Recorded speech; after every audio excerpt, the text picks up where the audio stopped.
آپ جان کر حیران ہوں گے کہ جدید میڈیکل سائنس نے روزے کے وہ حیرت انگیز فوائد دریافت کیے ہیں جو اسلام نے ہمیں 1400 سال پہلے ہی بتا دیے تھے۔ آج پوری دنیا کے سائنسدانوں کا ماننا ہے کہ روزہ نہ صرف جسمانی بیماریوں کا قدرتی علاج ہے بلکہ یہ روحانی انقلاب کا ذریعہ بھی ہے۔ اللہ اکبر، السلام علیکم ورحمۃ اللہ۔ آپ دیکھ رہے ہیں نوری انسائٹس، جہاں ہم اسلامی تعلیمات کی روشنی میں اہم موضوعات پر گفتگو کرتے ہیں۔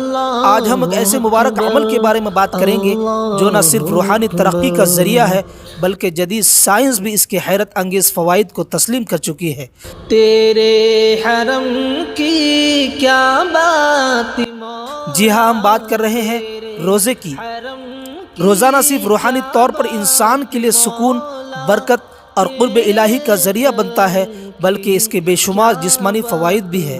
جدید سائنس بھی اس بات کو تسلیم کرتی ہے کہ روزہ انسانی جسم کو مختلف بیماریوں سے محفوظ رکھنے اور صحت مند رکھنے میں اہم کردار ادا کرتا ہے۔ آئیے روزے کے جسمانی فوائد اور بیماریوں سے بچاؤ کے پہلوؤں پر تفصیلی نظر ڈالتے ہیں۔ کیا آپ جانتے ہیں کہ روزہ صرف ایک مذہبی عبادت نہیں بلکہ ایک سائنسی معجزہ بھی ہے؟ یہ کیسے ممکن ہے کہ ایک ہی عمل روح کو طاقت بھی دے اور جسم کو شفا بھی؟ آج ہم روزہ کے وہ حیران کن سائنس ہیکٹ فوائد جانیں گے جو شاید آپ نے پہلے کبھی نہ سنے ہو۔ ویڈیو کو آخر تک دیکھیں کیونکہ آخر میں آپ کے لیے ایک خاص پیغام ہے۔ جدید سائنس کیا کہتی ہے؟ روزے کے وہ فوائد جو آپ کو چونکا دیں گے۔ آپ جان کر حیران ہوں گے کہ جدید میڈیکل سائنس نے روزے کے وہ فوائد دریافت کیے ہیں جو اسلام نے ہمیں 1400 سال پہلے ہی بتا دیے تھے۔ روزہ رکھنے سے ہمارا جسم فیٹ برن موڈ، فیٹ یعنی اضافی چربی کو ایندھن کے طور پر استعمال کرنے لگتا ہے جو وزن کو کم کرنے اور بیماریوں سے بچانے میں مدد دیتا ہے۔ روزہ BDFN ہارمون کو بڑھاتا ہے جو یادداشت، ذہانت اور دماغی بیماریوں سے بچاؤ میں مددگار ہے۔ ایک حیران کن سائنسی تحقیق کے مطابق روزہ آٹوفیجی کو متحرک کرتا ہے جو خراب اور غیر ضروری خلیات کو ختم کر کے نئے صحت مند سیلز بناتا ہے جو کینسر جیسے مہلک امراض کے خلاف ڈھال کا کام کرتا ہے۔ روزے کے دوران کولیسٹرول لیول کم کرتا ہے جس سے دل کے امراض کا خطرہ بھی کم ہو جاتا ہے۔ روزہ جسم کے ٹاکسنز کو خارج کر کے اندرونی صفائی کا بہترین ذریعہ ہے جس کا اثر ہماری جلد اور توانائی پر بھی نظر آتا ہے۔ یہ تمام سائنسی حقائق کیا ثابت کرتے ہیں؟ یہی کہ اللہ کا حکم ہمارے لیے سراسر فائدہ مند ہے کہ روزہ صرف بیماریوں کا علاج نہیں بلکہ روحانی انقلاب بھی ہے۔ کیا آپ نے محسوس کیا کہ رمضان میں آپ کا دل ہلکا، طبیعت خوشگوار اور ذہن پرسکون ہوتا ہے؟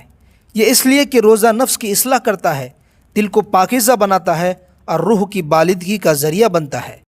رسول اللہ صلی اللہ علیہ وسلم نے فرمایا، روزہ ڈھال ہے جب تک اسے پھاڑا نہ جائے، یعنی روزہ ہمیں صرف کھانے پینے سے نہیں بلکہ گناہوں اور برے خیالات سے بھی بچاتا ہے۔ روزے کو زیادہ مؤثر کیسے بنائے؟ سحری لازمی کرے کیونکہ یہ برکت والی غذا ہے۔ افطاری کھجور یا پانی سے کرے تاکہ جسم کو فوری توانائی ملے۔ چکنائی اور زیادہ میٹھے کھانوں سے پرہیز کرے تاکہ روزے کے فوائد ضائع نہ ہو۔ قرآن، ذکر اور درود شریف کی کثرت کرے تاکہ روحانی طاقت بھی بڑھے۔ اللہ تعالیٰ فرماتا ہے، روزہ تمہارے لیے فرض کیا گیا جیسے تم سے پہلے لوگوں پر فرض کیا گیا تھا تاکہ تم متقی بن جاؤ۔ یہ آیت ہمیں بتاتی ہے کہ روزہ صرف مسلمانوں ہی کے لیے نہیں بلکہ پچھلی امتوں میں بھی اس کا تصور موجود تھا، مگر کیا وجہ ہے کہ اللہ تعالیٰ نے کھانے پینے اور خواہشات پر قابو پانے کو تقویٰ سے جوڑ دیا؟ کیا اس کے پیچھے کوئی ایسا راز چھپا ہے جو ہماری دنیا اور آخرت دونوں کو بدل سکتا ہے؟ سوچیں، اگر ہم روزے کو صرف بھوکا رہنے کے بجائے ایک مکمل ڈیٹاکس، ایک ریفریشنگ اسٹارٹ اور ایک روحانی تربیت سمجھ کر رکھے تو زندگی کیسے بدلے گی؟ یہ موقع ہے اپنی زندگی بدلنے کا۔ تو آئیے ناظرین، روحانی فوائد کے بارے میں اب بات کرتے ہیں۔ روزہ رکھنے سے انسان میں تقویٰ اور پرہیزگاری پیدا ہوتی ہے جو روحانی ترقی کا ذریعہ بنتی ہے۔ روزہ انسان کو اپنی خواہشات پر قابو پانے اور صبر و استقامت کی مشق کرواتا ہے۔ روزہ رکھنے والا فرد ذہنی دباؤ، بے چینی اور دیگر نفسیاتی مسائل سے محفوظ رہتا ہے کیونکہ عبادت سے قلبی سکون حاصل ہوتا ہے۔ حدیث میں آیا ہے کہ روزہ دار کی دعا رد نہیں ہوتی، اس لیے روحانی فوائد میں دعا کی برکت بھی شامل ہے۔ محترم ناظرین، اگر آپ کو یہ ویڈیو پسند آئی ہو تو لائک کرے، شیئر کرے اور ہمارے چینل نوری انسائٹس کو سبسکرائب کرے تاکہ مزید ایسی ایمان افروز اور سائنسی طور پر ثابت شدہ اسلامی معلومات آپ تک پہنچتی رہے۔ شیئر کرے اور نیکی میں حصہ لے۔ کیا آپ روزے کے کسی اور سائنسی فائدے کے بارے میں جانتے ہیں؟ کمنٹس میں ہمیں ضرور بتائیں۔ جزاک اللہ خیر۔ اللہ حافظ۔ السلام علیکم ورحمۃ اللہ وبرکاتہ۔